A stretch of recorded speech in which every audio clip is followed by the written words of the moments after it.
Hey y'all, good evening. My name is Janiyah Miller. I'm the power building organizer for political campaigns here at Black Feminist Future.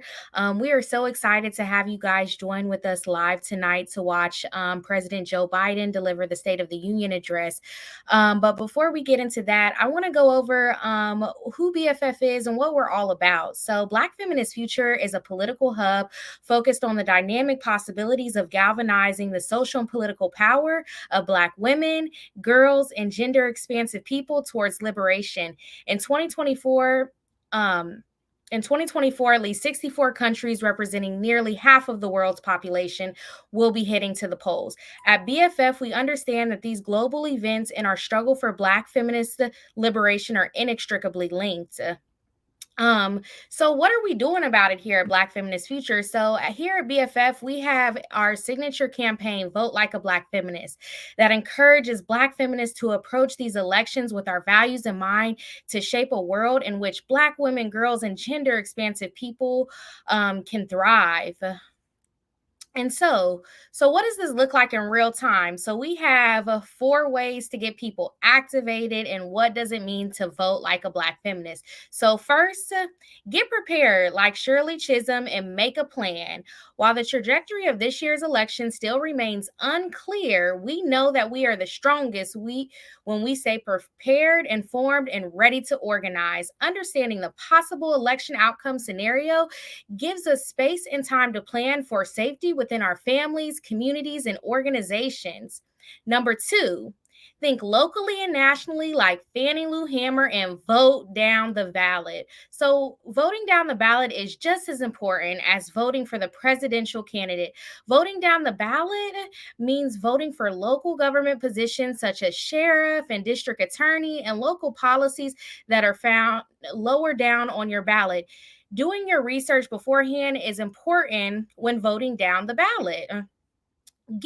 Number three, get organized like Ella Baker and support your squad. So here at BFF, you know we're all about squatting up for our people. So we all have a role to play in ensuring that everyone has necessary information, access, and resources to cast their vote. We are certain that there is active voter suppression taking place this year and ongoing systemic barriers that our communities have long faced in regards to casting our ballots. Number four, build the people's power like Stacey Abrams and apply pressure. So, whoever is elected, we must hold them accountable on the issues that center and defend our communities. As we know from our past Black feminist movements, our political power does not end with the ballot. In the weeks after the election, it is crucial that we tap into the pressure on our elected officials and in our communities for radical changes we fight for. So, as we move through this election season, we encourage you to join Black Feminist Future as we vote like a Black feminist. So, you want to get more tapped in beyond us watching the State of the Union live in real time? Be sure to check out our correspondence, sign up for our membership, and of course, shameless plug, join us Thursday, March 28th at 5 p.m. Eastern Standard Time for the Political Campaigns Hive monthly meeting. That's the hive I run, where we talk about all things political campaigns and grassroots organizing to amplify our people. I can't thank y'all enough for coming and showing up and showing out for us tonight. So let's get into the State of the Union address. Let's challenge Biden. Let's take notes. Let's be steady and ready so when election time comes, we vote like a Black feminist. Thanks, y'all.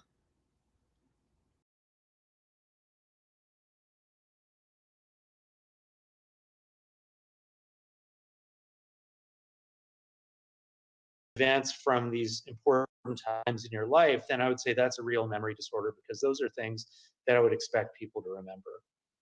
Dr. Blazer, you mentioned the political environment, and there's been a lot of words thrown around this election cycle, loaded with partisanship, words like senile, deranged, dementia. Do you think any of these have validity? Well, they might have validity in some context, but I'm not certain they have validity here. Uh, that's, I think that's going to be one of the major challenges we see over the next year. And that is people are going to throw terms around that neuroscientists, that physicians are going to be have used traditionally for quite different reasons than what are being used in this particular situation of two candidates who are in the public eye and who are being asked to make statements about situations that are complex, and they have to make those statements on the spot, and they're not given a chance to really correct areas that they may make. Professor Ranganath, is there a word of advice that you would give to the public or to the press about making assumptions in this moment about memory or age or verbal lapses? Absolutely. I think when people hear something like a loaded term like an elderly man with a poor memory, it just activates all these stereotypes that people have about aging as this inevitable slide towards senescence, right? There's actually a lot of abilities that remain stable or even get better with age. So, for instance, knowledge, like the kind of knowledge that you'd hope a president would have, that remains stable or can even improve. Likewise, you see things like compassion and emotion regulation that can be improving with age or at least remain stable. I think a lot of what people judge is based on surface characteristics that are dominated by confidence or by physical presence rather than the more substantive issues. Dan Blazer of Duke University and Charan Ranganath of UC Davis, thank you so much for your time. You're welcome. Thanks for having me.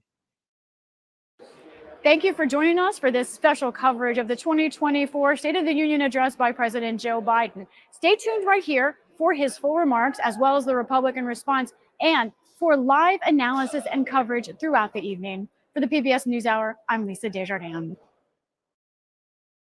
This program was made possible by the Corporation for Public Broadcasting and by contributions to your PBS station from viewers like you. Thank you.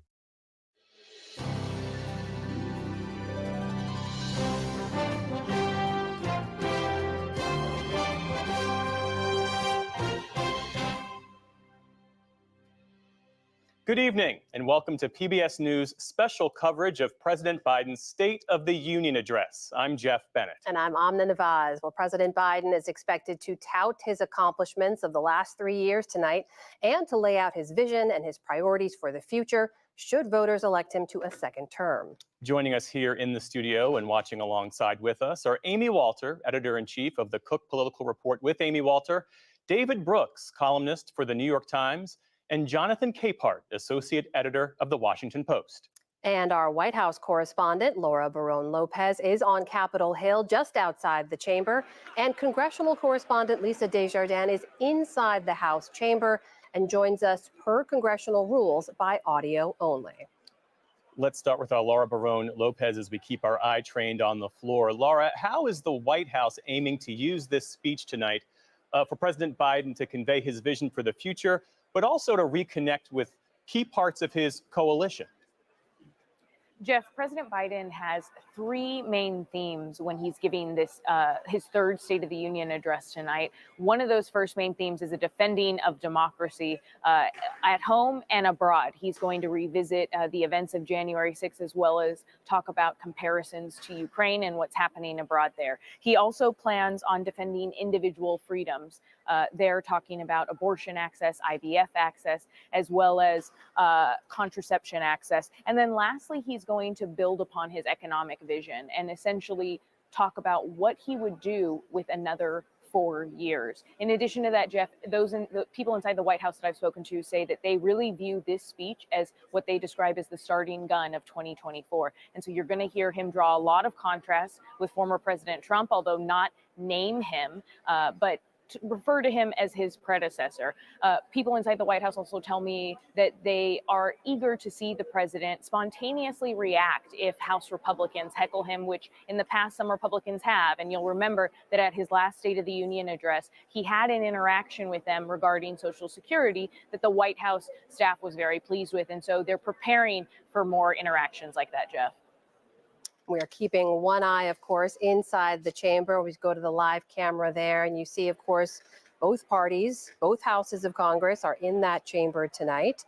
We should note many key legislative issues remain stuck in partisan gridlock, like immigration and border reform, as well as Ukraine aid. But all the members are there together tonight, as well as several key administration and government officials. We are just keeping an eye to see when the House Sergeant at Arms, William McFarland, will announce, as he traditionally does, the arrival of the President of the United States.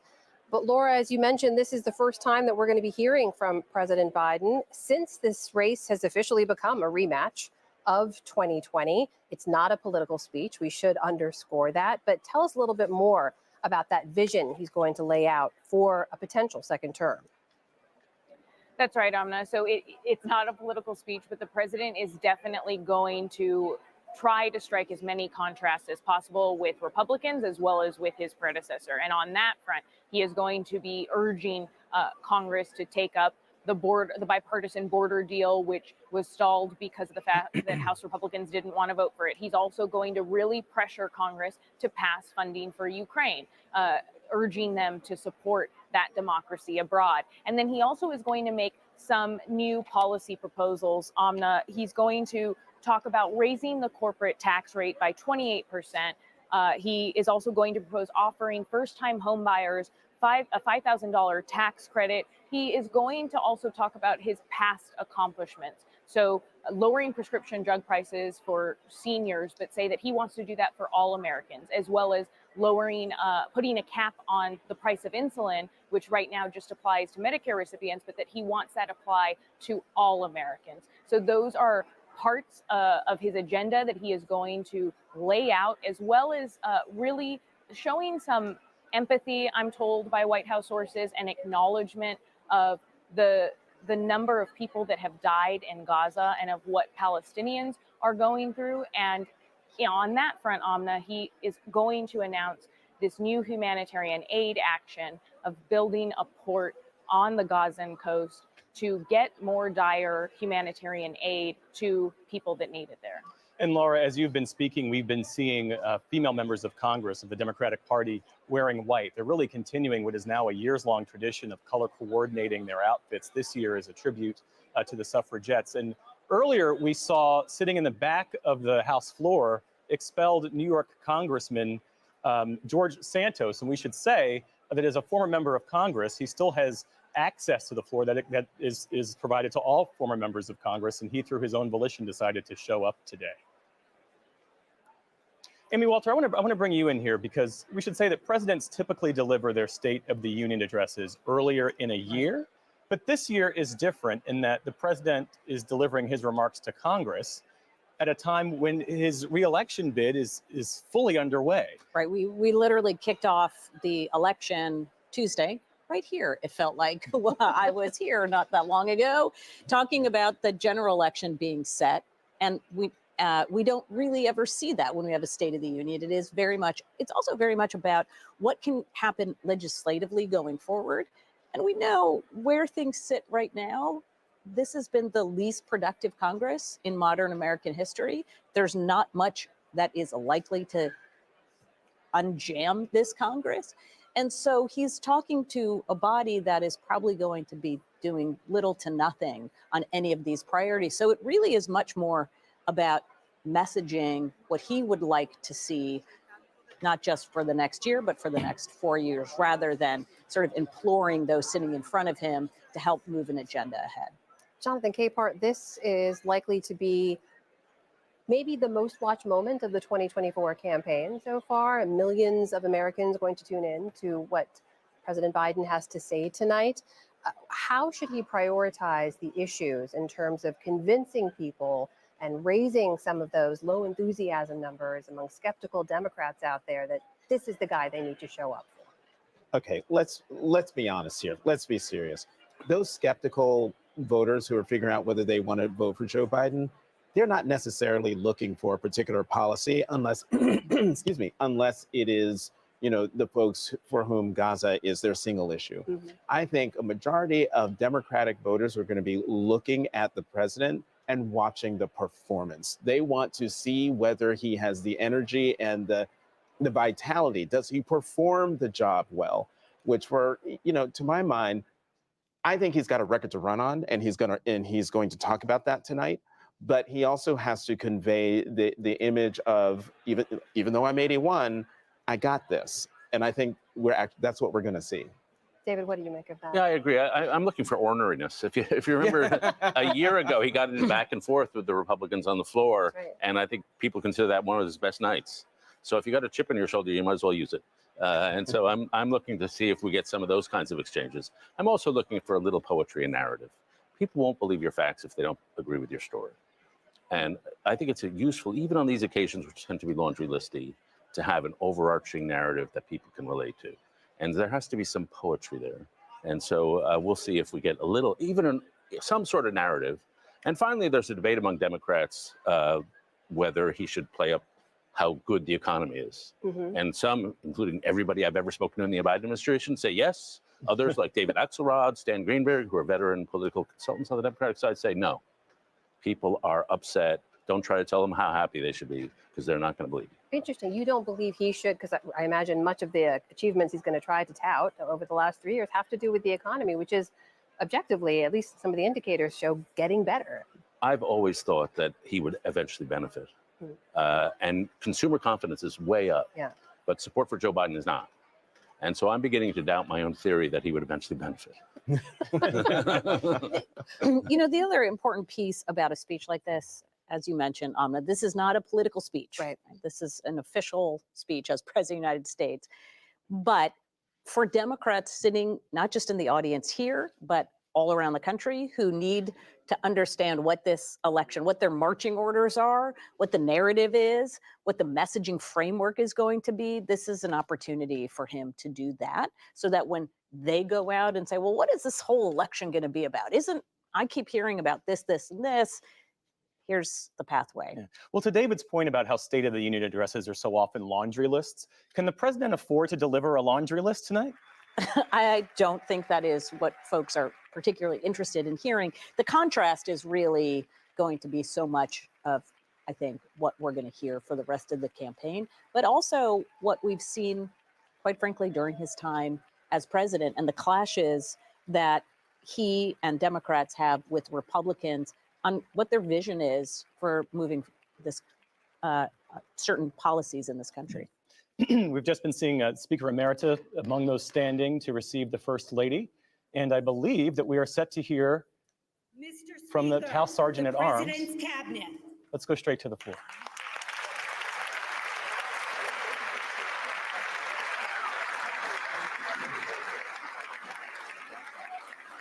We see now members of the president's cabinet entering the chamber. There is Secretary of State Antony Blinken, followed closely by, who do we see behind him there? There she is, Secretary Yellen, hidden slightly, at a height disadvantage there.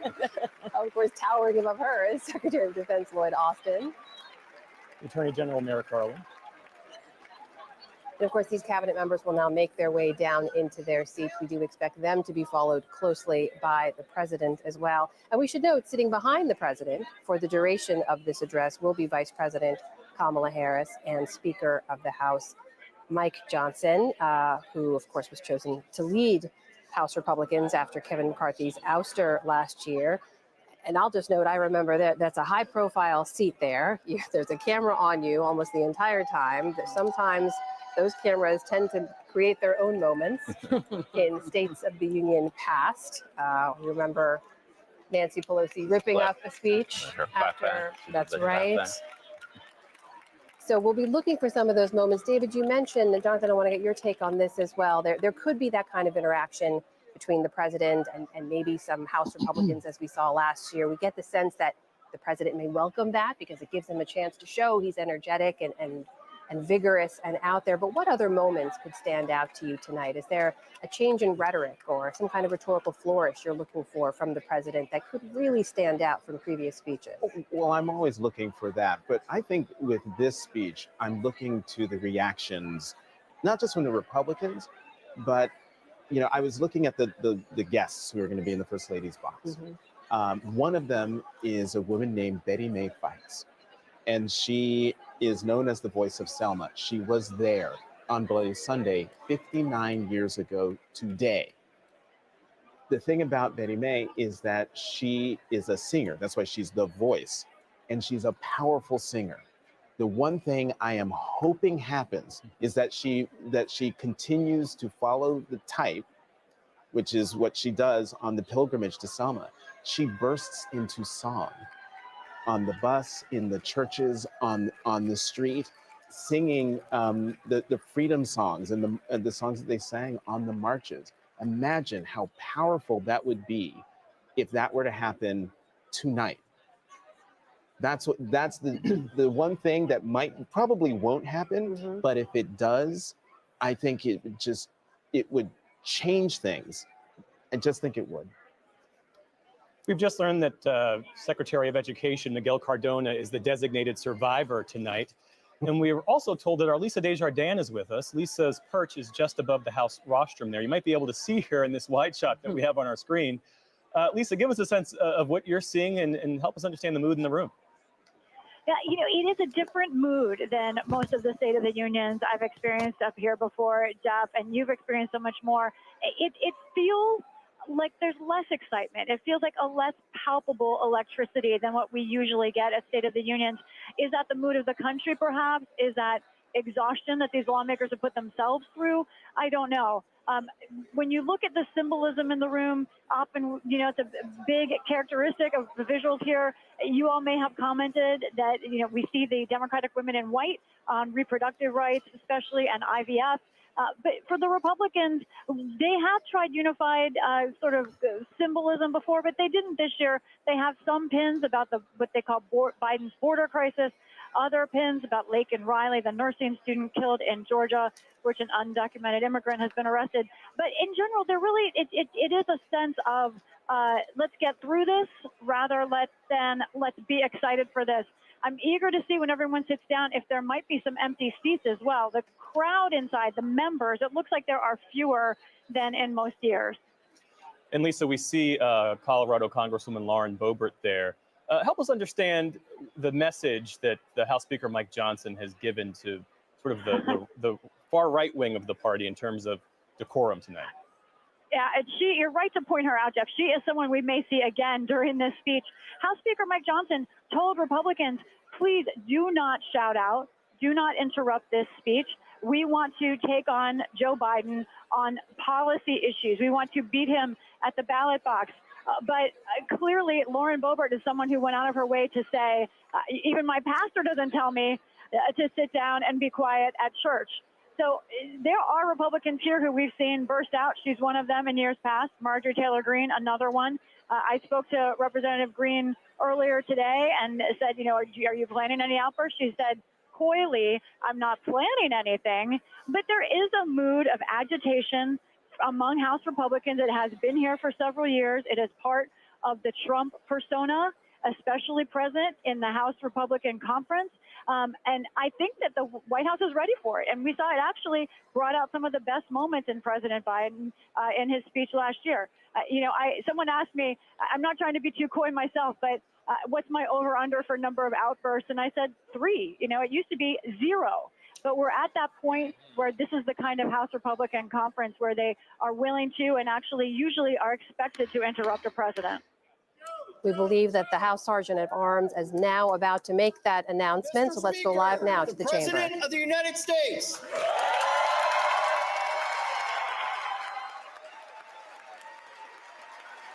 And now President Biden has entered the chamber and is making what can be an extended walk down to the podium. Certainly for this podium, who, David, we should note is very comfortable in this chamber. This is very much a home game for him. Except for he was in the Senate, so they consider this away territory. He certainly is a lifelong politician, and he will take his time talking. We should begin speaking, I think, within an hour and a half, probably. But he loves this. This is what he loves. We expect the president tonight to talk about freedom and the defense of democracy, that he sees as the threats to democracy. He still believes that is a resonant message, especially for this campaign. How do you see that, David? I think it is. I mean, I think the world is in a conflict between democracy and global barbarism and domestic barbarism.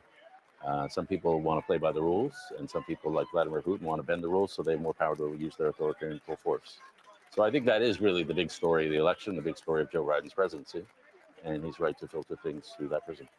And I think the fact that this speech is happening today on the 59th anniversary of Bloody Sunday gives him the opportunity to not only defend democracy, but talk about how democracy is vital to the promise of America, and how John Lewis and the 600 other people, Black men, women, and children who left that church in Selma, crossed over the Edmund Pettus Bridge, only to be chased back over after being beaten and tear gassed by Alabama state troopers, solely because they were trying to march to Montgomery to get the right to demand the right to vote.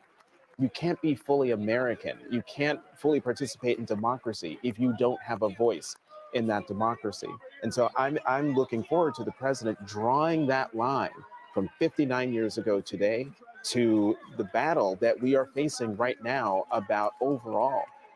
Will the United States continue to be a democracy where every person who's eligible to vote can vote, and everyone who votes has their votes counted? And if it doesn't work in the United States, then how can we expect it to work around the world? Amy, we know this idea about American democracy being at risk. It is central. It was central to his 2020 campaign. It remains central to this 24 campaign for President Biden in terms of where voters are and how they see that as a voting issue, as something that is motivational to them. Where does that rank? So that's why I think this term freedom is the one that they're using, because this is one where it can encompass a whole bunch of different topics. I think there are some people for whom the topic of democracy, the issues surrounding what happened on January 6th and the president's conduct around and leading up to January 6th are centerpiece. We saw this in 2022, where the candidates who were running on a similar platform as the president, talking about how an election that was rigged, denying the results of the election, that did not work as a campaign message for Republicans in 2022. And it is likely to fall flat again for this election, and why Democrats want to put that in the mainframe.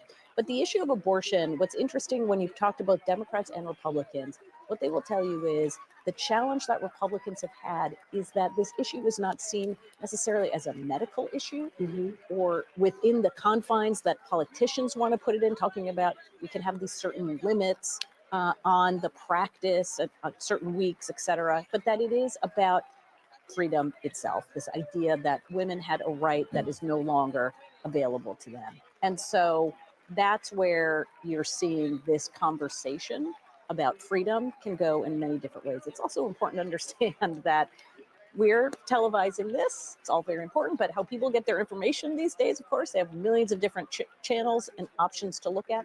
And so you're going to see, I think, in a Biden campaign, a focus on that freedom agenda being targeted to different voters on different types of issues, whether it's voting rights, democracy, abortion access, healthcare. As we talked earlier about Joe Biden being a creature of the Senate, he was just shaking hands with Senator Joe Manchin and Senator Mitt Romney, two influential figures who are not running for re-election. Let's talk big picture about healthcare, because President Biden is expected to talk about that tonight in his effort to bring down the cost of prescription drugs. When you talk about kitchen table issues, that should be issue number one. Yeah, and it's when people talk about the issue of the economy, we always think, oh, well, the economy is the number one issue. Well, for many people, the economy is healthcare, right? It is whatever the cost of the prescription drugs are that they can't cover their overall healthcare costs. I think what you're also going to hear, maybe from the president, I know that the campaign wants to talk about this, which is Republican attempts to roll back the Affordable Care Act. You know, it's pretty remarkable. I remember in the 2012 election, you know, that was the first election since Obamacare had been passed.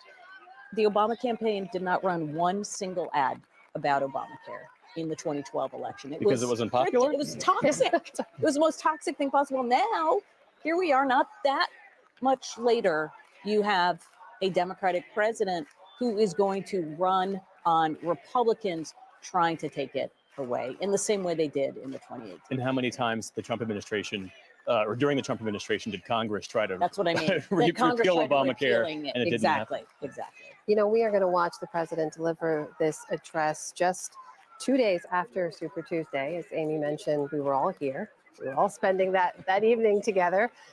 And Jonathan, David, we saw those results coming in. And although President Trump dominated on the Republican side, President Biden dominated, obviously winning more than 80% in all the states that he won, there were some weaknesses that were revealed.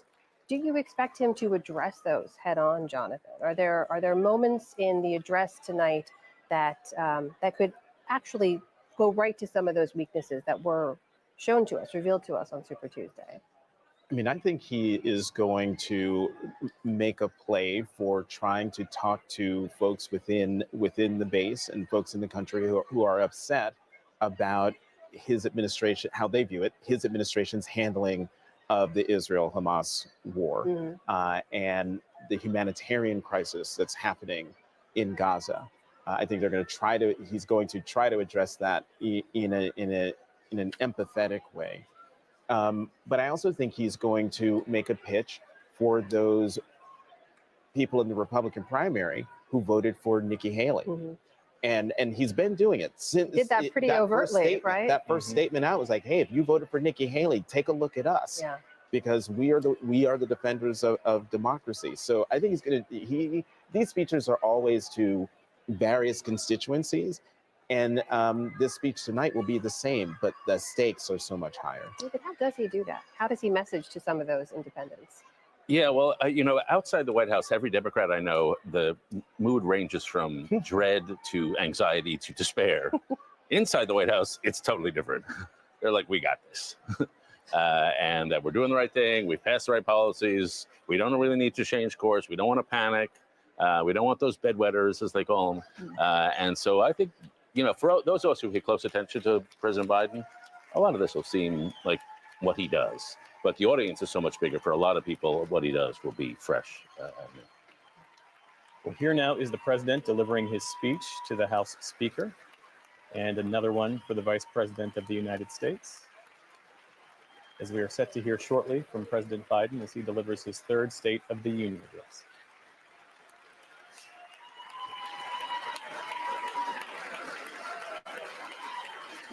Tony.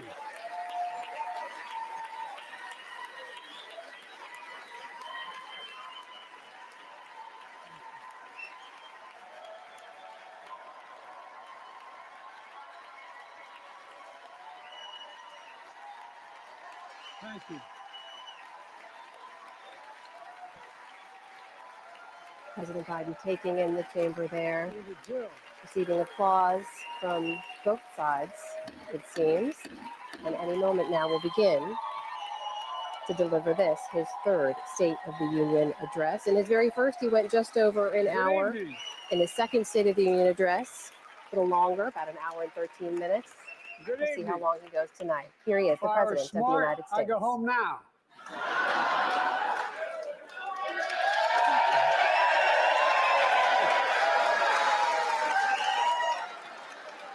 Mr. Speaker, Madam Vice President, members of Congress, my fellow Americans. In January 1941, Franklin Roosevelt came to this chamber to speak to the nation. And he said, I address you at a moment unprecedented in the history of the Union. Hitler was on the march. War was raging in Europe. President Roosevelt's purpose was to wake up Congress and alert the American people that this was no ordinary time. Freedom and democracy were under assault in the world. Tonight, I come to this same chamber to address the nation. Now, it's we who face an unprecedented moment in the history of the Union. And yes, my purpose tonight is to wake up the Congress and alert the American people that this is no ordinary moment either. Not since President Lincoln and the Civil War have freedom and democracy been under assault at home as they are today. What makes our moment rare is that freedom and democracy are under attack both at home and overseas at the very same time.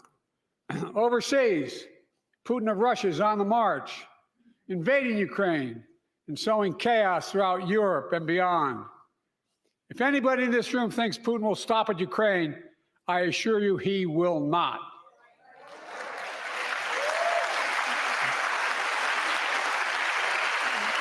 But Ukraine can stop Putin.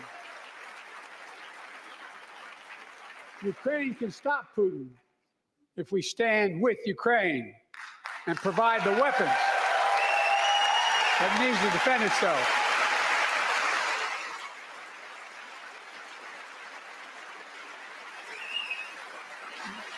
That is all. That is all Ukraine is asking. They're not asking for American soldiers. In fact, there are no American soldiers at war in Ukraine, and I'm determined to keep it that way. But now, assistance to Ukraine is being blocked by those who want to walk away from our world leadership. It wasn't long ago when a Republican president named Ronald Reagan thundered, "Mr. Gorbachev, tear down this wall." Now,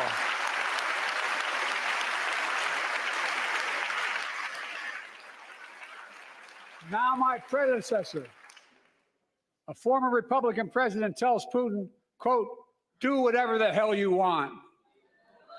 That's a quote. A former president actually said that, bowing down to a Russian leader. I think it's outrageous, it's dangerous, and it's unacceptable.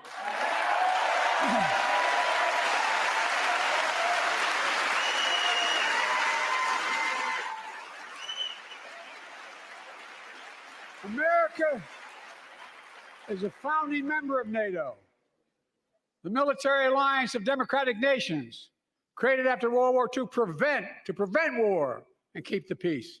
And today, we've made NATO stronger than ever. We welcomed Finland to the alliance last year. And just this morning, Sweden officially joined, and their minister is here tonight. Come here, stand up.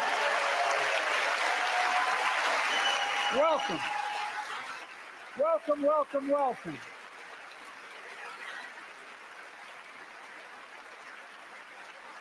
And they know how to fight. Mr. Prime Minister, welcome to NATO, the strongest military alliance the world has ever seen. I say this to Congress, we have to stand up to Putin. Send me a bipartisan national security bill. History is literally watching. History is watching. If the United States walks away, it will put Ukraine at risk. Europe is at risk. The free world will be at risk, emboldening others to do what they wish to do us harm. My message to President Putin, who I've known for a long time, is simple. We will not walk away.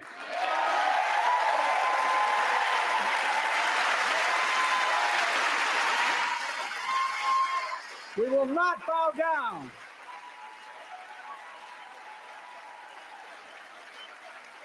I will not bow down. In a literal sense, history is watching. History is watching. Just like history watched 3 years ago on January 6th, when insurrectionists stormed this very Capitol and placed a dagger to the throat of American democracy. Many of you are here on that darkest of days. We all saw with our own eyes the insurrectionists were not patriots. They'd come to stop the peaceful transfer of power, to overturn the will of the people. January 6th lies about the 2020 election and the plots to steal the election posed a gravest threat to U.S. democracy since the Civil War. But they failed. America stood.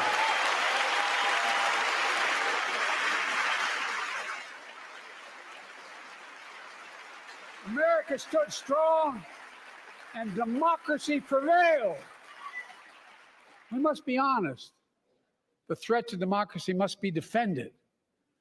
My predecessor and some of you here seek to bury the truth about January 6th. I will not do that. This is the moment to speak the truth and to bury the lies. Here's the simple truth. You can't love your country only when you win.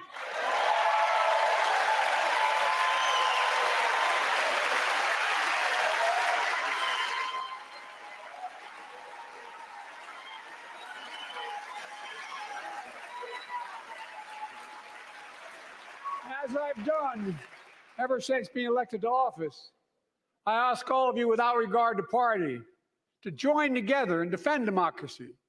Remember your oath of office of defending against all threats, foreign and domestic.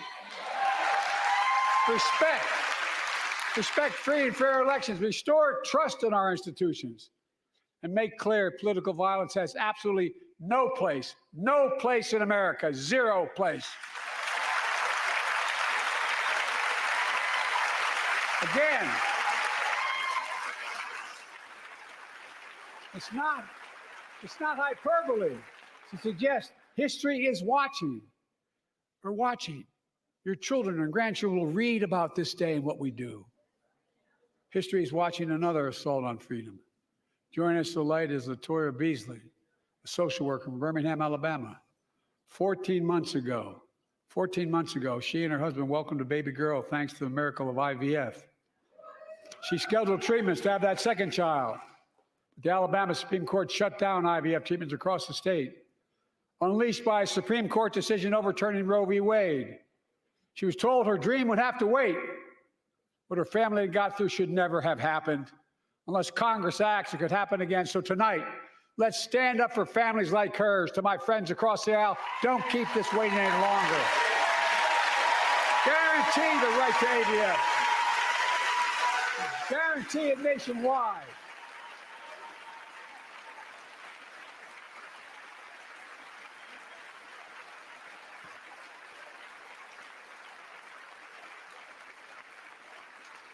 Like most Americans, I believe Roe v. Wade got it right. I thank Vice President Harris for being an incredible leader, defending reproductive freedom, and so much more.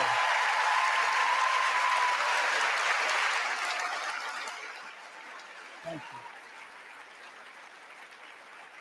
My predecessor came to office determined to see Roe v. Wade overturned. He's the reason it was overturned, and he brags about it. Look at the chaos that has resulted. Joining us tonight is Kate Cox, the wife and mother from Dallas. She's become pregnant again and had a fetus of a fatal condition. Her doctor told Kate that her own life and her ability to have children in the future were at risk if she didn't act. Because Texas law banned her ability to act, Kate and her husband had to leave the state to get what she needed. What her family got through should have never happened as well, but it's happening in too many others. There are state laws banning the freedom to choose, criminalizing doctors, forcing survivors of rape and incest to leave their states to get the treatment they need. Many of you in this chamber and my predecessor are promising to pass a national ban on reproductive freedom. My God, what freedom else would you take away? Look, it's a decision to overturn Roe v. Wade. The Supreme Court majority wrote the following, and with all due respect, justices, women are not without electoral power. Electoral or political power. You're about to realize just how much you're right about that.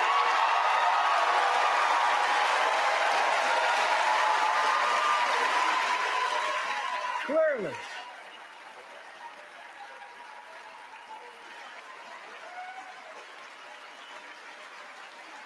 Clearly.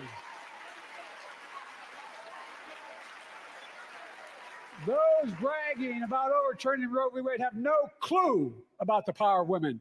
But they found out when reproductive freedom was on the ballot. We won in 2022 and 2020, and we'll win again in 2024.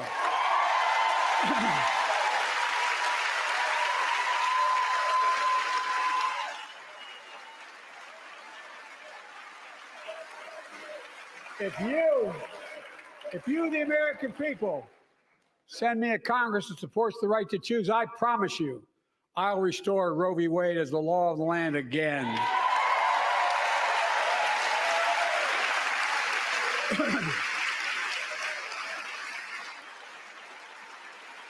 Folks, America cannot go back. I'm here tonight to show what I believe is the way forward, because I know how far we come.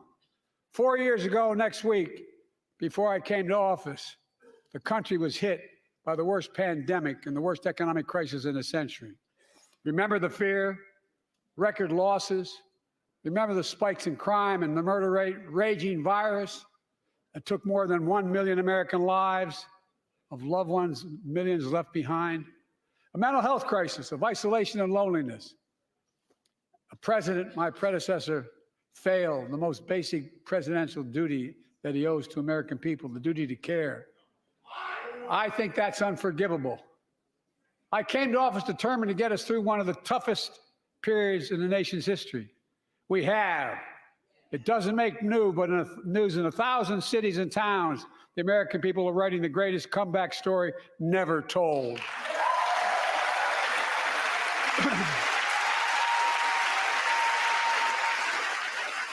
So let's tell the story here. Tell it here and now. America's comeback is building the future of American possibilities, building an economy from the middle out and the bottom up, not the top down. Investing in all America, in all Americans, to make sure everyone has a fair shot. We leave no one behind. The pandemic no longer controls our lives.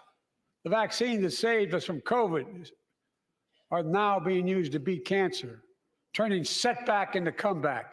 That's what America does. That's what America does.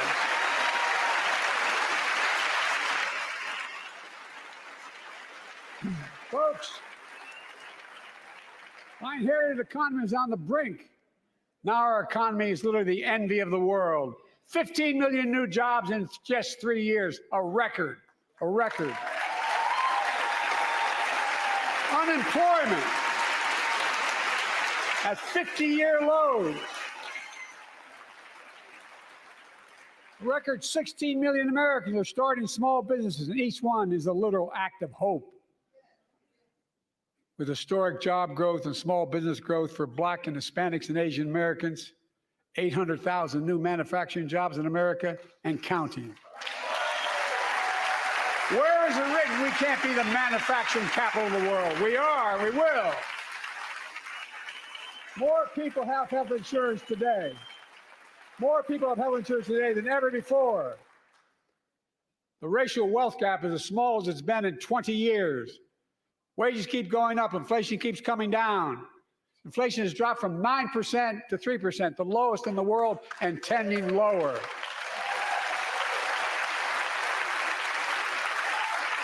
The landing is and will be soft. And now, instead of importing foreign products and exporting American jobs, we're exporting American products and creating American jobs.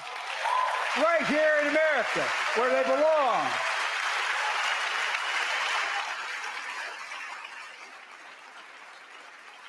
And it takes time, but the American people are beginning to feel it. Consumer studies show consumer confidence is soaring. Buy America has been the law of the land since the 1930s. Past administrations, including my predecessor, including some Democrats as well in the past, failed to buy American. Not anymore. On my watch, federal projects that you fund, like helping build American roads, bridges, and highways, will be made with American products and built by American workers.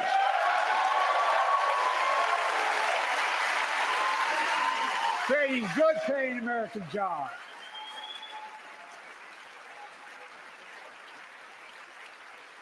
And thanks to our CHIPS and Science Act, the United States is investing more in research and development than ever before.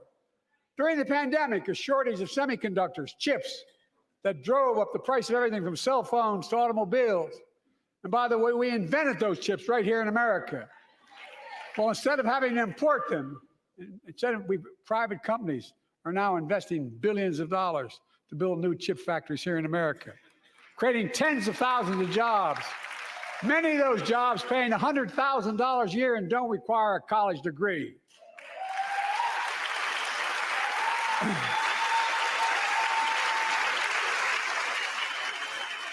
In fact, my policies have attracted $650 billion in private sector investment in clean energy, advanced manufacturing, creating tens of thousands of jobs here in America. And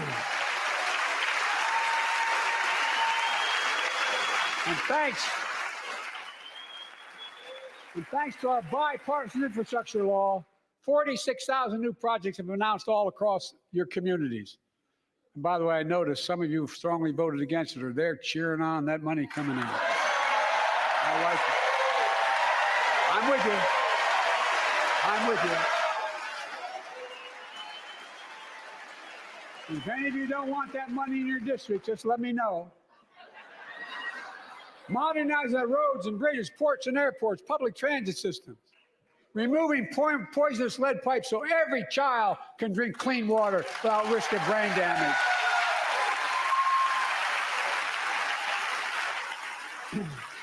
Providing affordable high-speed internet for every American, no matter where you live, urban, suburban, or rural communities, in red states and blue states. Record investments in tribal communities. Because of my investment in family farms, because I invested in family farms led by my Secretary of Agriculture, who knows more about this than anybody I know, we're better able to stay in the family for those farms and their children and grandchildren won't have to leave home to make a living. It's transformative. The great comeback story is Belvedere, Illinois, home to an auto plant for nearly 60 years. Before I came to office, the plant was on its way to shutting down. Thousands of workers feared for their livelihoods. Hope was fading. Then I was elected to office, and we raised the Belvedere repeatedly with auto companies, knowing unions would make all the difference. The UAW worked like hell to keep the plant open and get these jobs back, and together we succeeded. Instead of auto factories shutting down, auto factories reopening, and new state-of-the-art battery factories being built to power those cars there at the same.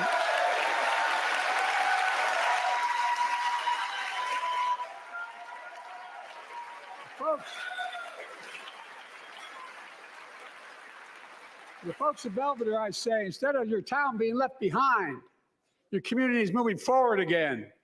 Because instead of watching auto jobs of the future go overseas, 4,000 union jobs with higher wages are building the future in Belvedere right here in America.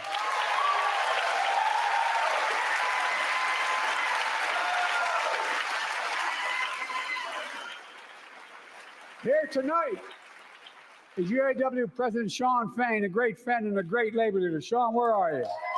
Stand up.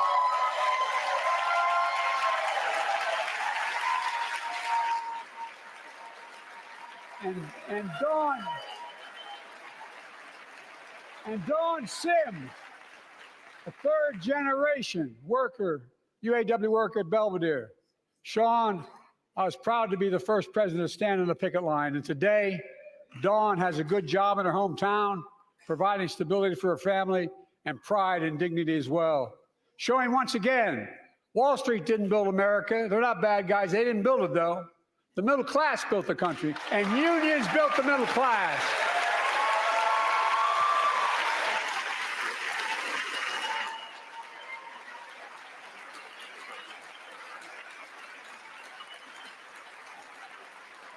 I say to the American people, when America gets knocked down, we get back up. We keep going. That's America.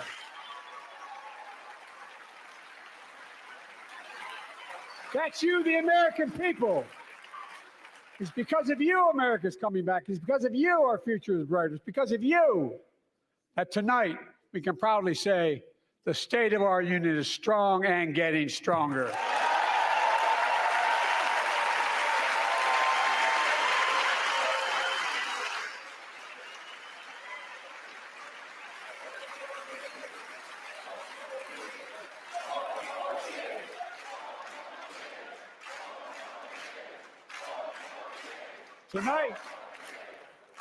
Tonight, I want to talk about the future of possibilities that we can build together. A future where the days of trickle-down economics are over and the wealthy and the biggest corporations no longer get all the tax breaks. And by the way, I understand corporations. I come from a state that has more corporations invested than every one of your states in the state of the United States combined.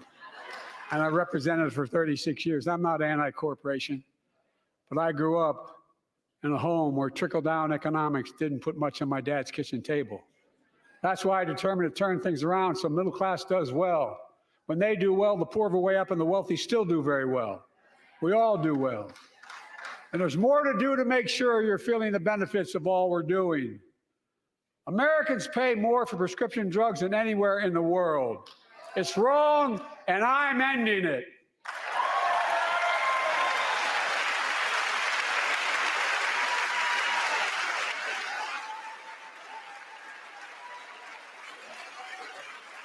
With the law that I proposed and signed, not one of your Republican buddies voted for it.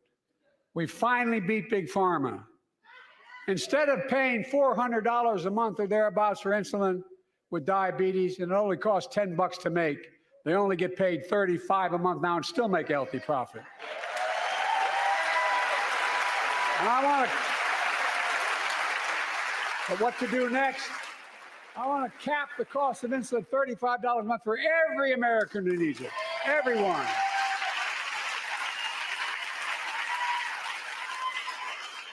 For years, people have talked about it, but finally we got it done and gave Medicare the power to negotiate lower prices on prescription drugs, just like the VA is able to do for veterans. That's not just saving seniors money, it's saving taxpayers money. We cut the federal deficit by $160 billion.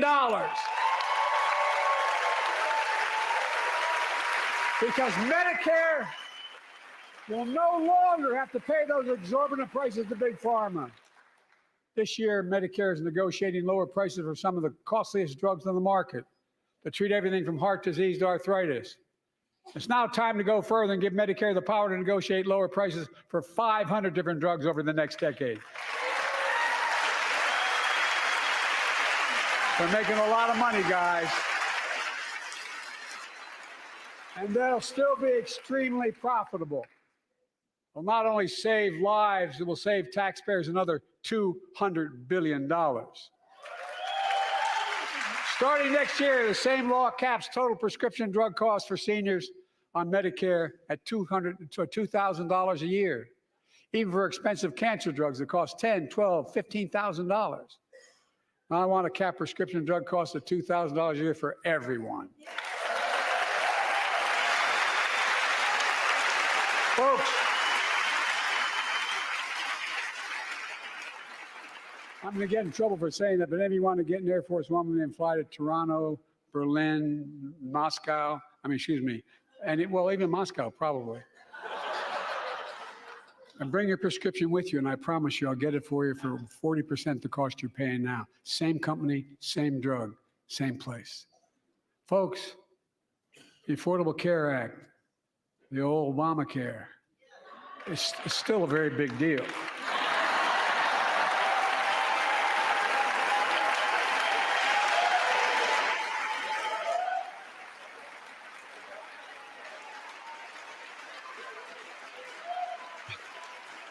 Over 100 million of you can no longer be denied health insurance because of pre-existing condition. Well, my predecessor and many in this chamber want to take this prescription drug away by repealing Affordable Care Act. I'm not going to let that happen. We stopped you 50 times before and we'll stop you again. In fact, I'm not only protecting it, I'm expanding it. They enacted tax credits of $800 per person per year, reduce health care costs for millions of working families. That tax credit expires next year. I want to make that savings permanent.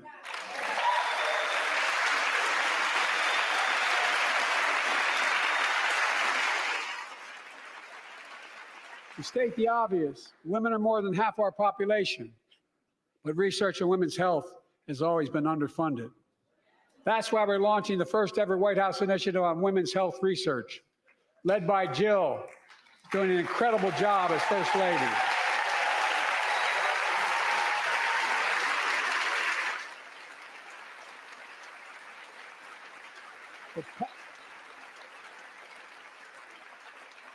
To pass my plan for $12 billion to transfer women's health research and benefit millions of lives all across America.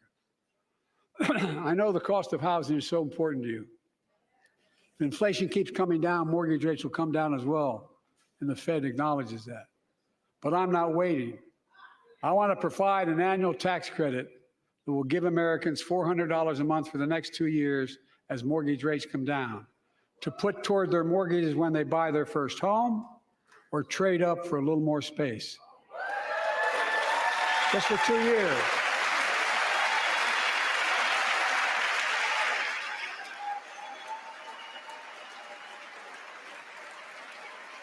And my administration is also eliminating title insurance on federally backed mortgages. When you refinance your home, you can save $1,000 or more as a consequence. For millions of renters, we're cracking down on big landlords who use antitrust law, who break antitrust laws by price fixing and driving up rents. We've cut red tape so builders can get federally financing, which is already helping build a record 1.7 million new housing units nationwide. Now pass and build and renovate 2 million affordable homes and bring those rents down.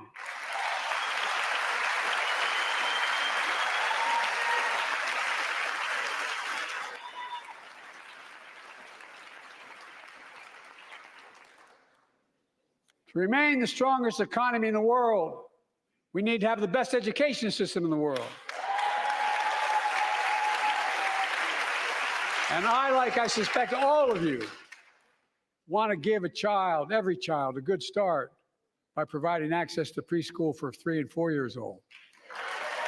You know, I think I pointed out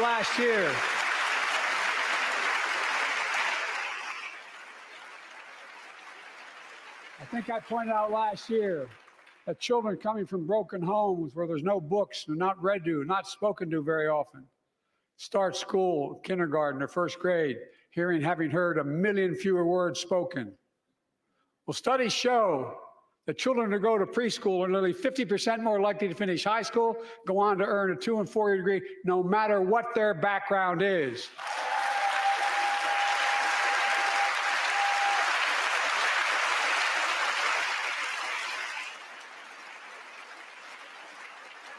I met a year and a half ago with the leaders of the Business Roundtable. They were mad that they were angry. I said, well, they were discussing why I wanted to spend money on education. I pointed out to them as vice president, I met with over 182 of those folks. Don't hold me to the exact number. And I asked them what they need most, the CEOs. And you've had the same experience on both sides of the aisle. They say a better educated workforce, right? So I looked at them and I say, I come from Delaware. DuPont used to be the 8th largest corporation in the world. And every new enterprise they bought, they educated the workforce to that enterprise. But none of you do that anymore. Why are you angry with me providing you the opportunity for the best educated workforce in the world? And they all looked at me and said, I think you're right.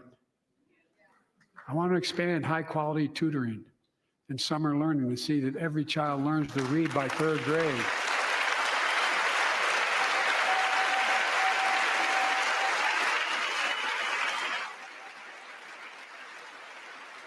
I'm also connecting local businesses and high schools so students get hands-on experience and a path to good paying job, whether or not they go to college. And I want to make sure the college is more affordable. Let's continue increasing the Pell Grants to working and middle-class families and increase record investments in HBCUs and minority-serving institutions, including Hispanic institutions.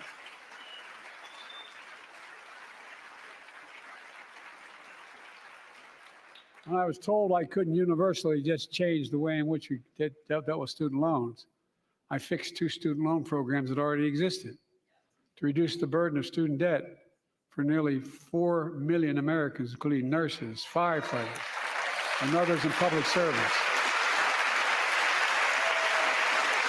Like Keenan Jones, a public educator from Minnesota, who's here with us tonight. Keenan, where are you? Keenan, thank you. He's educated hundreds of students so they can go to college, Now he's able to help, after debt forgiveness, get his own daughter to college.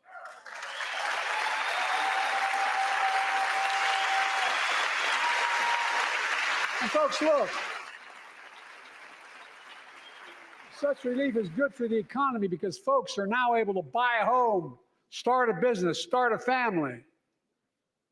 While we're at it, I want to give public school teachers a raise.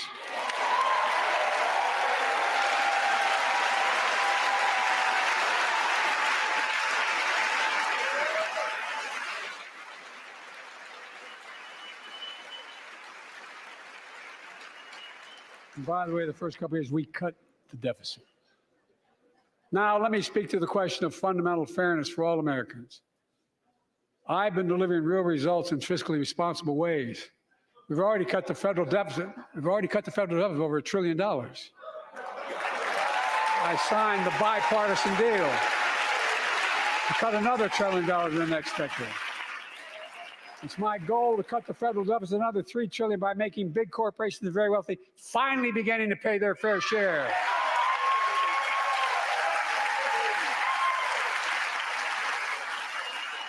Look, I'm a capitalist. You want to make or can make $1 million or millions of bucks, that's great. Just pay your fair share in taxes. A fair tax code is how we invest things to make this country great. Healthcare, education, defense, and so much more. But here's the deal. The last administration enacted a $2 trillion tax cut, overwhelmingly benefit the top 1%, the very wealthy and the biggest corporations, and exploded the federal deficit. They added more to the national debt than any presidential term in American history. Check the numbers. Folks at home, does anybody really think the tax code is fair? Do you really think the wealthy and big corporations need another $2 trillion tax break? I sure don't.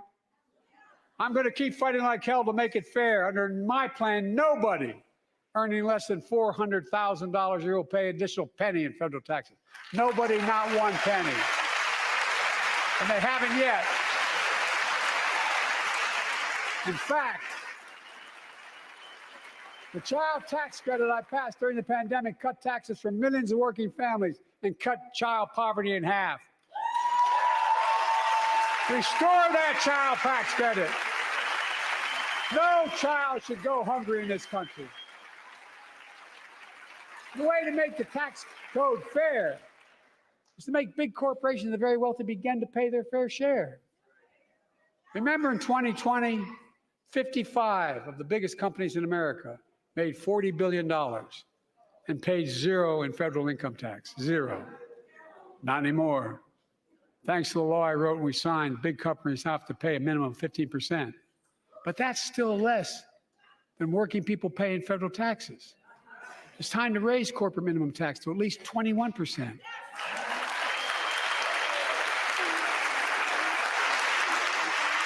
So every big corporation finally begins to pay their fair share. I also want to end tax breaks for big pharma, big oil, private jets, massive executive pay when it's only supposed to be $1 million that can be deducted. They can pay them $20 million if they want, but deduct $1 million. End it now. You know, there are 1,000 billionaires in America. You know what the average federal tax is for those billionaires? No. They're making great sacrifices, 8.2%. That's far less than the vast majority of Americans pay. No billionaire should pay a lower federal tax rate than a teacher, a sanitation worker, or a nurse.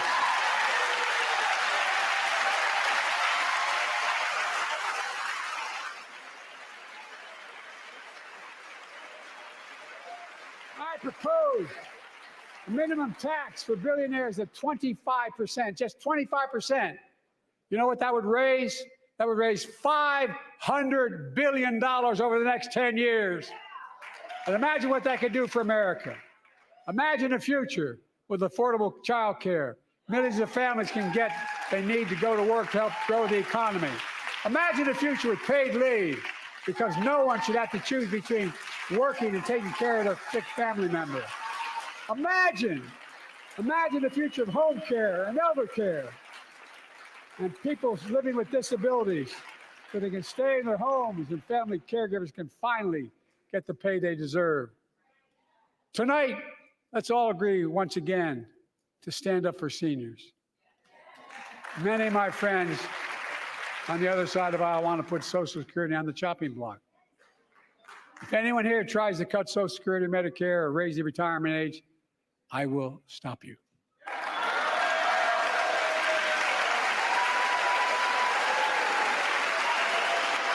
The working people who built this country pay more into Social Security than millionaires and billionaires do. It's not fair. We have two ways to go. Republicans can cut Social Security and give more tax breaks to the wealthy. That's the proposal. Oh no, you guys don't want another $2 trillion tax cut? I kind of thought that's what your plan was. Well, that's good to hear. You're not going to cut another $2 trillion to the super wealthy. That's good to hear. I'll protect and strengthen Social Security and make the wealthy pay their fair share. Look,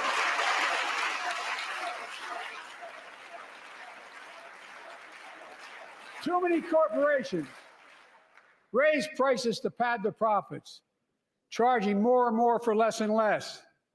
That's why we're cracking down on corporations that engage in price gouging and deceptive pricing, from food to healthcare to housing. In fact, the snack companies think you won't notice if they change the size of the bag and put a hell of a lot fewer, same size bag, put fewer chips in it. No, I'm not joking. It's called shrinkflation. Pass Bobby Casey's bill and stop this. I really mean it.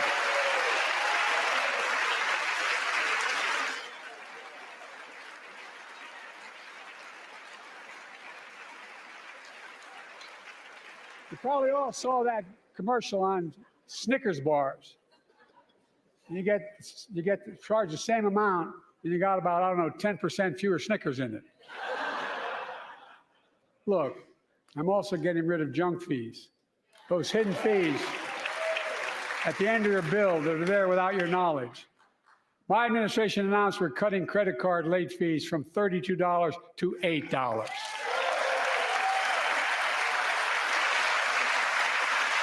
Banks and credit card companies are allowed to charge what it costs them to instigate the collection. And that's more a hell of a lot like $8 and 30-some dollars. They don't like it. Credit card companies don't like it. But I'm saving American families $20 billion a year with all the junk fees I'm eliminating. Folks at home, that's why the banks are so mad. It's $20 billion in profit. I'm not stopping there.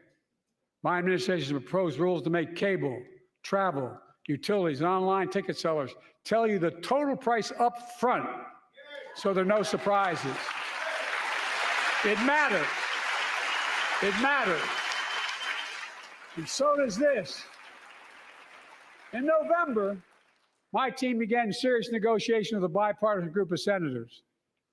The result was a bipartisan bill with the toughest set of border security reforms we've ever seen. Oh, you don't think so? Oh, you don't like that bill, huh? That conservatives got together and said it was a good bill? I'll be darned. That's amazing. That bipartisan bill would hire 1,500 more security agents and officers, 100 more immigration judges to help tackle the backload of 2 million cases, 4,300 more asylum officers, and new policies so they can resolve cases in 6 months instead of 6 years now.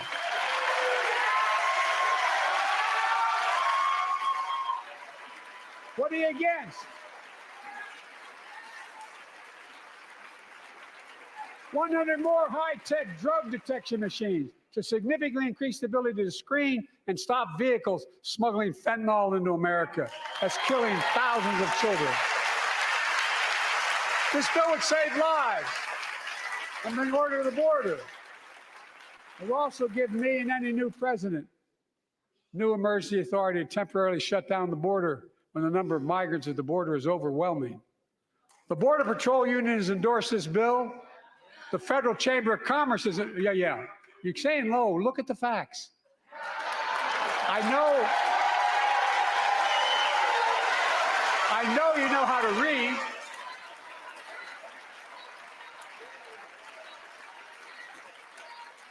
I believe that given the opportunity for a majority in the House and Senate would endorse the bill as well, a majority right now. But unfortunately, politics has derailed this bill so far.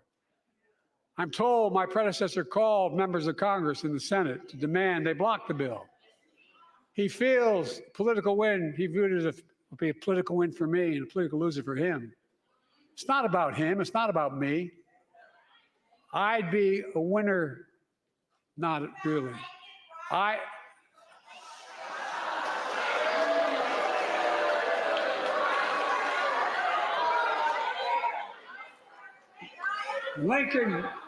Lincoln Riley, an innocent young woman who was killed by an illegal. That's right. But how many of thousands of people being killed by illegals? To her parents, I say, my heart goes out to you, having lost children myself. I understand. But look, if we change the dynamic at the border, people pay these smugglers $8,000 to get across the border because they know if they get by and let into the country, it's 6 to 8 years before they have a hearing. And it's worth taking the chance of the $8,000. But if it's only 6 weeks, the idea is it's highly unlikely that people will pay that money and come all that way, knowing that they'll be able to be kicked out quickly. Folks, I would respectfully suggest my Republican friends owe it to the American people, get this bill done. We need to act now.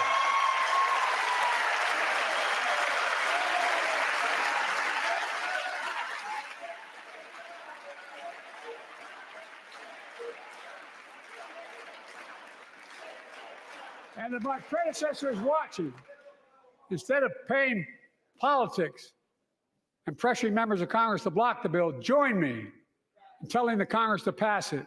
We can do it together, but that's what here's what he will not do.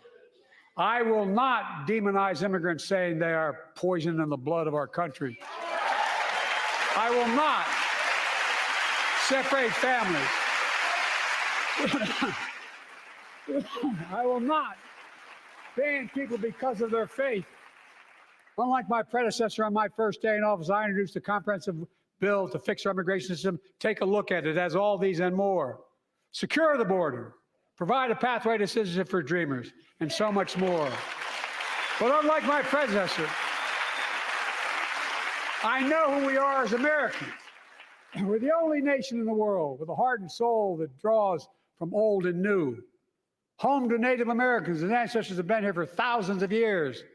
Home to people of from every place on earth. They came freely. Some came in chains. Some came when famine struck, like my ancestral family in Ireland. Some to flee persecution, to chase dreams that are impossible anywhere but here in America. That's America. And we all come from somewhere, but we're all American.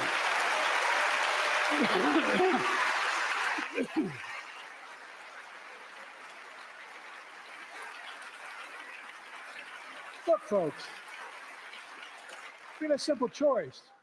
We can fight about fixing the border, or we can fix it. I'm ready to fix it. Send me the border bill now.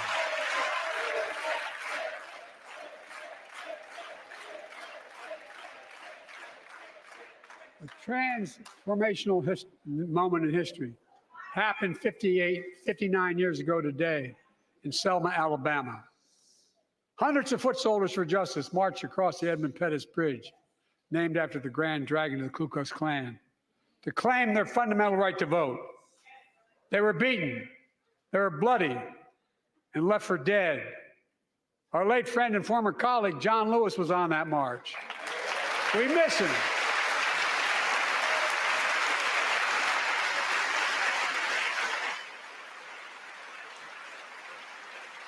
But joining us tonight are other marchers, both in the gallery and on the floor, including Betty Mae Fikes, known as the voice of Selma, the daughter of gospel singers and preachers. She sang songs of prayer and protest on that bloody Sunday to help shake the nation's conscience. 5 months later, the Voting Rights Act passed and was signed into law.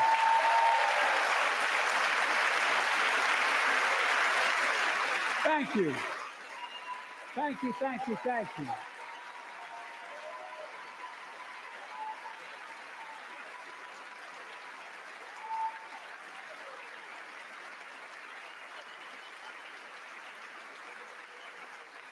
But 59 years later, there are forces taking us back in time.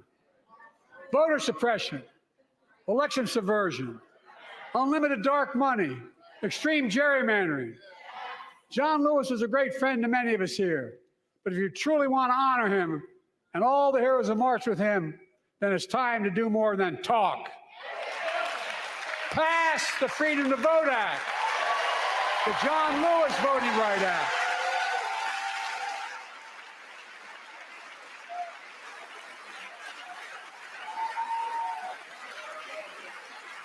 And stop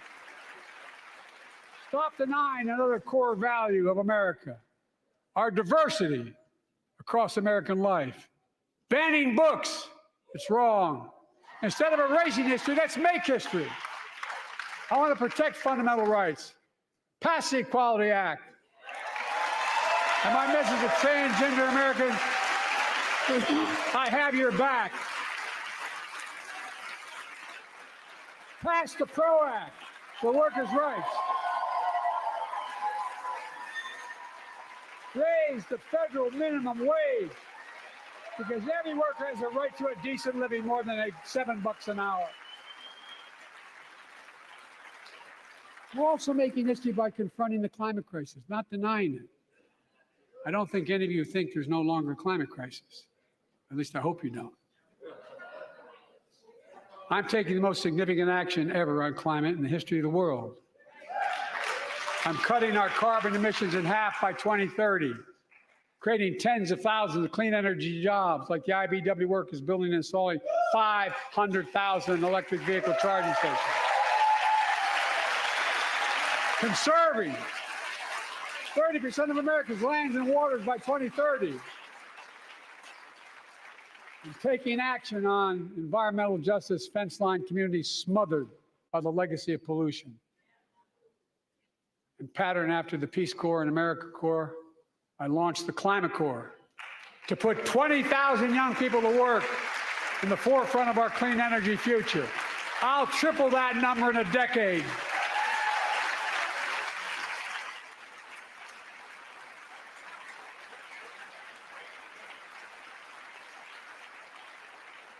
To state the obvious, all Americans deserve the freedom to be safe. And America is safer today than when I took office. The year before I took office, murder rates went up 30%. 30% they went up. The biggest increase in history. It was then, through my American Rescue Plan, which every American voted against, I might add, we made the largest investment in public safety ever. Last year, the murder rate saw the sharpest decrease in history. Violent crime fell to one of its lowest levels in more than 50 years. But we have more to do. We have to help cities invest in more community police officers, more mental health workers, more community violence intervention. Give communities the tool to crack down on gun crime, retail crime, and carjacking. Keep building trust, as I've been doing by taking executive action on police reform and calling for it to be the law of the land. Directing my cabinet to review the federal classification of marijuana and expunging thousands of convictions for the mere possession, because no one should be jailed for simply using or have it on their record. Take on crimes of domestic violence. I'm ramping up the federal enforcement of the Violence Against Women Act that I proudly wrote when I was a senator, so we can finally finally end the scourge against women in America.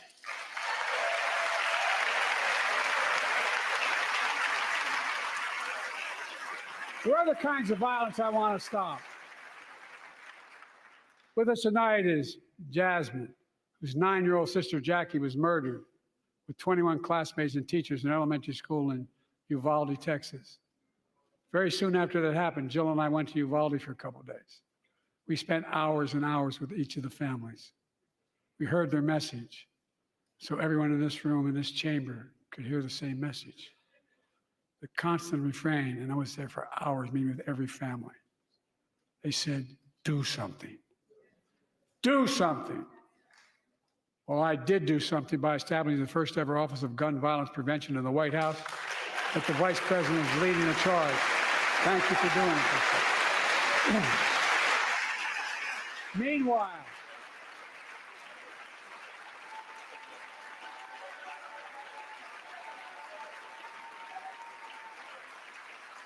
Meanwhile, my predecessor told the NRA he's proud he did nothing on guns when he was president. Oof.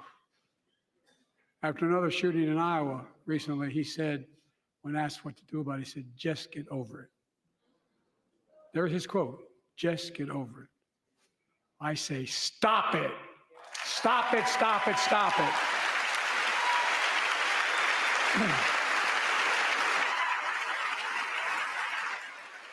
I'm proud we beat the NRA when I signed the most significant gun safety law in nearly 30 years because of this Congress.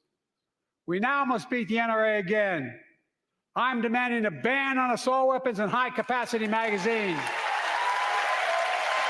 Pass universal background checks. None of this. None of this. I taught the Second Amendment for 12 years. None of this violates the Second Amendment or vilifies responsible gun owners. You know, as we manage challenges at home, we're also managing crises abroad, including in the Middle East. I know the last 5 months have been gut-wrenching for so many people, for the Israeli people, for the Palestinian people, and so many here in America. This crisis began on October 7th with a massacre by a terrorist group called Hamas, as you all know. 1,200 innocent people, women and girls, men and boys, slaughtered after enduring sexual violence. The deadliest day for the Jewish people since the Holocaust, and 250 hostages taken. Here in this chamber tonight are families whose loved ones are still being held by Hamas. I pledge to all the families that we will not rest until we bring every one of your loved ones home. We also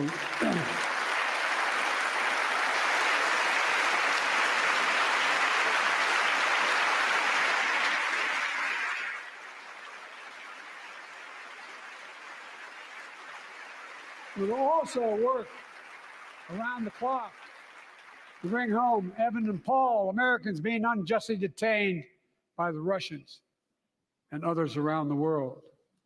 Israel has the right to go after Hamas.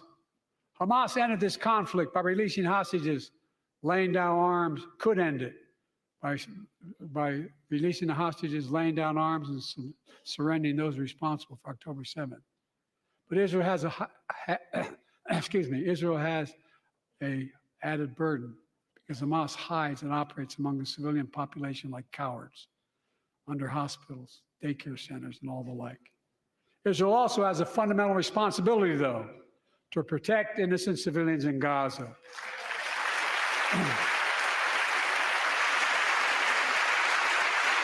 This war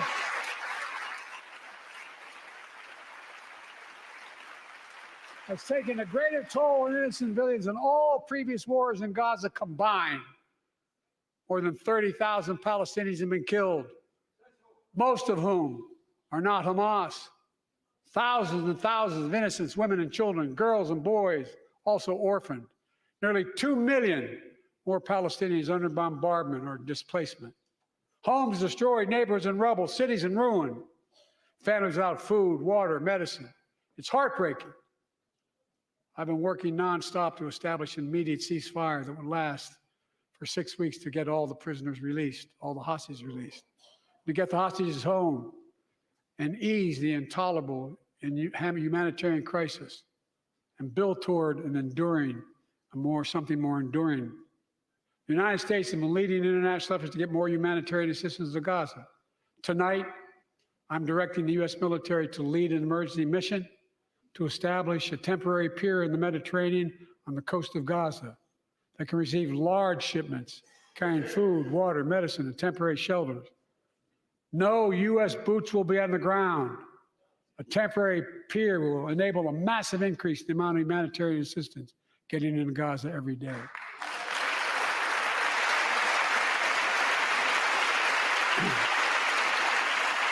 And Israel must do its part. Israel must allow more aid into Gaza to ensure humanitarian workers aren't caught in the crossfire. And they're announcing they're going to have a crossing in northern Gaza. To the leadership of Israel, I say this: humanitarian assistance cannot be a secondary consideration or a bargaining chip. Protecting and saving innocent lives has to be a priority. As we look to the future, the only real solution to the situation is a two-state solution over time.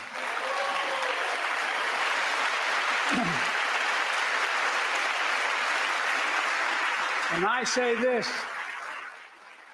as a lifelong supporter of Israel. My entire career, no one has a stronger record with Israel than I do. I challenge any of you here. I'm the only American president to visit Israel in wartime. But there is no other path that guarantees Israel's security and democracy. There is no other path that guarantees that Palestinians can live in peace with peace and dignity. And there's no other path that guarantees peace between Israel and all of its neighbors, including Saudi Arabia, with whom I'm talking. Creating stability in the Middle East also means containing the threat posed by Iran. That's why I built a coalition of more than a dozen countries to defend international shipping and freedom of navigation in the Red Sea. I've ordered strikes to degrade the Houthi capability and defend U.S. forces in the region. As Commander-in-Chief, I will not hesitate to direct further measures to protect our people and our military personnel.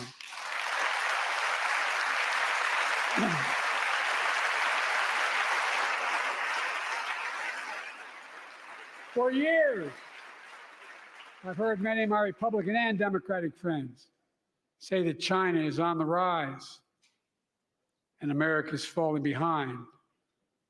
They've got it backwards. I've been saying it for over 4 years, even when I wasn't president. America's rising. We have the best economy in the world. And since I've come to office, our GDP is up, our trade deficit with China is down to the lowest point in over a decade. And we're standing up against China's unfair economic practices. We're standing up for peace and stability across the Taiwan Straits. I've revitalized our partnership and alliance in the Pacific. India, Australia, Japan, South Korea, Pacific Islands. I've made sure that the most advanced American technologies can't be used in China, not allowing to trade them there. Frankly, for all this tough talk on China, it never occurred to my predecessor to do any of that. I want competition with China, not conflict.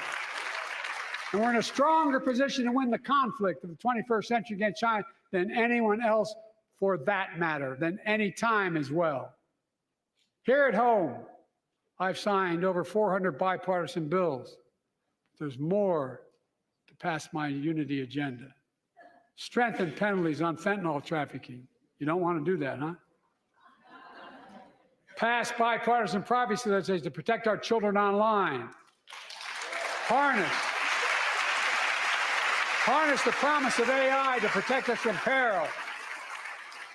Ban AI voice impersonations and more.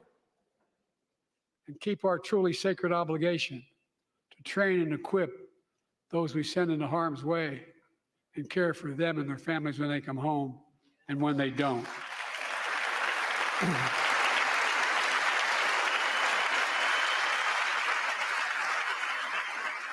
That's why the song Support and Help of Dennis and the VA, I signed the PACT Act. One of the most significant laws ever, helping millions of veterans exposed to toxins who now are battling more than 100 different cancers. Many of them don't come home, but we owe them and their families support. We owe it to ourselves to keep supporting our new health research agency called ARPA-H, and remind us that we can do big things like end cancer as we know it, and we will.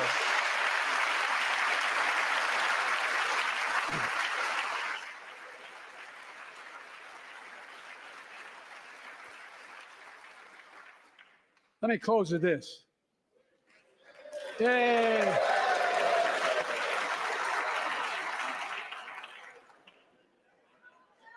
I know you don't want to hear any more, Lindsay, but I got to say a few more things. I know it may not look like it, but I've been around a while. When you get to be my age, certain things become clearer than ever. I know the American story. Again and again, I've seen the contest between competing forces in the battle for the soul of our nation, between those who want to pull America back to the past and those who want to move America into the future. My lifetime has taught me to embrace freedom and democracy, a future based on core values that have defined America: honesty, decency, dignity, equality, to respect everyone, to give everyone a fair shot, to give hate no safe harbor. Now, other people my age see it differently.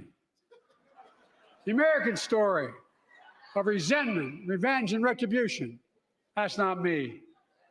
I was born amid World War II, when America stood for the freedom of the world.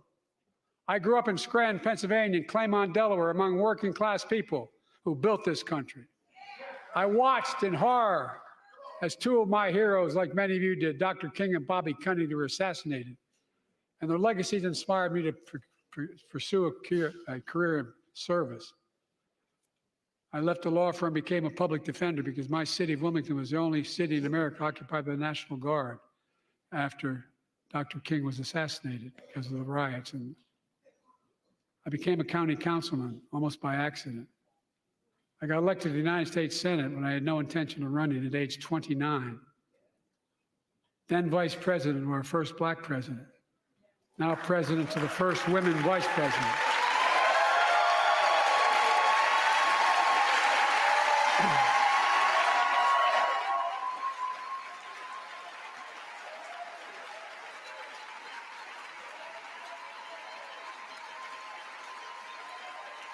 In my career, I've been told I was too young. By the way, they're going to let me on the Senate elevators for votes sometimes. Not a joke. And I've been told I'm too old. Whether young or old, I've always known what endures. I've known our North Star. The very idea of America is that we're all created equal, deserves to be treated equally throughout our lives. We've never fully lived up to that idea, but we've never walked away from it either. And I won't walk away from it now. I'm optimistic. I really am. I'm optimistic, Nancy.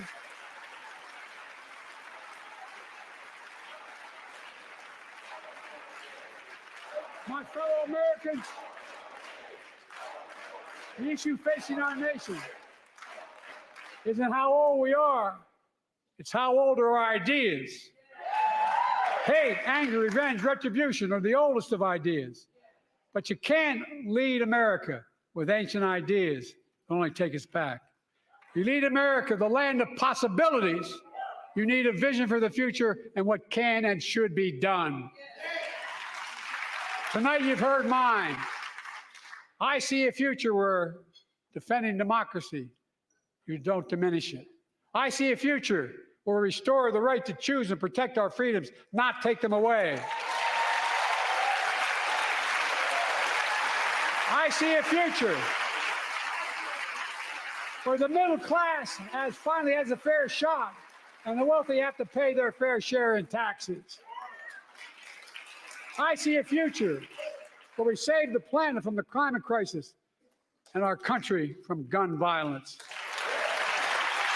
Above all, I see a future for all Americans. I see a country for all Americans. And I will always be president for all Americans because I believe in America. I believe in you, the American people. You're the reason we've never been more optimistic about our future than I am now. So let's build the future together. Let's remember who we are. We are the United States of America. And there's nothing beyond our capacity when we act together. God bless you all, and may God protect our troops. Thank you, thank you, thank you.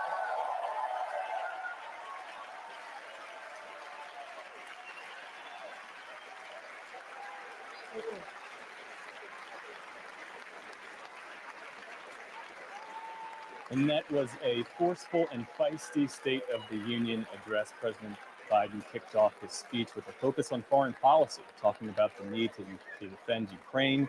He highlighted the accomplishments of his first term, capping drug prices, infrastructure investments, COVID recovery. It was a speech that was heavy on economic populism. And he also mentioned the Israel-Hamas war, the plight of the Palestinian people. Let's go down to our Lisa Desjardins, who is still in the chamber just above the House rostrum there. Lisa, from your perch there, give us a sense of what you saw, especially some of the outbursts we heard throughout the evening.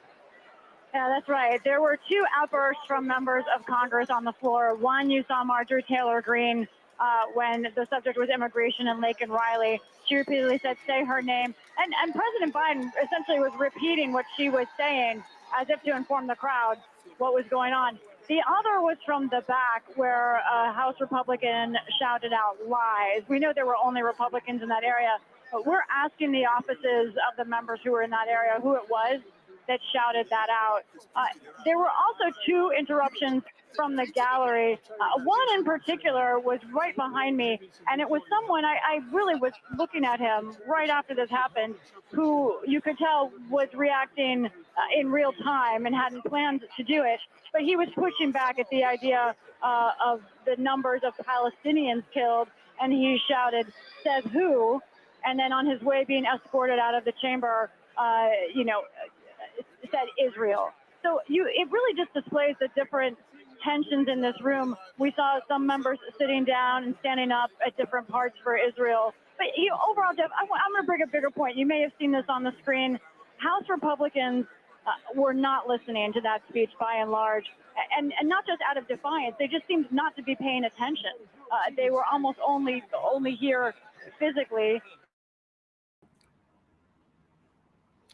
Hey y'all, thank y'all for tuning in with BFF as we watch the State of the Union address from a Black feminist lens. Y'all, the chat was blowing up. It was really a time to kiki, have fun, and really do all the things. So definitely check out those comments. And then most importantly, come to the Political Campaign Time monthly meeting later this month on Thursday, March 28th at 5 p.m., where we can talk more about the State of the Union address and vote like a Black feminist. So yeah, thank you for again tuning in.